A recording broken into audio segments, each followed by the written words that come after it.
喂喂喂，長哥你好啊，想請問下咧，其實好簡單嘅，請問下你心目中神係點樣嘅，同埋財神係點樣嘅？你再講一次，聽唔聽到？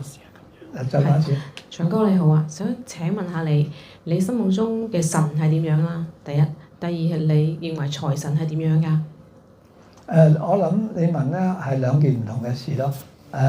我正話聽到嘅就係我心目中嘅神係點樣樣，我心目中嘅財神係點樣樣。我講嘅財神咧，只係一個象徵，一個故事嚇。即係話咧，我哋將富有嘅即係金錢為一樣嘅代表，即係好似我哋平時嗰啲 icon 咁樣啫嘛，係嘛？我哋揾即係去代表一樣嘢咁，我哋就揾一個叫做財神。財神就即係我心目中嘅財富我係為一樣嘢象徵佢咁咯。神係另外一件事啦。你講嗰個神究竟係乜嘢意思咧？嗱，英文咧就有一個 capital 嘅 God， 有一個係小階嘅 God。我講兩樣唔同嘅嘢嚇。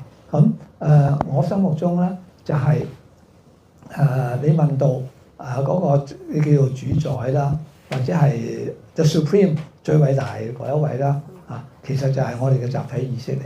我哋所有嘢嘅集體意識，咁多人咁多動物，咁多咩加埋咁多咧嘅總和就係個神啦，就係咁。咁所以係好簡單不過咧就係咁多個宗教就用不同嘅方式去講呢個故事。呢個係一個故事，一個比喻嚟嘅。咁就咁簡單咯。好多謝。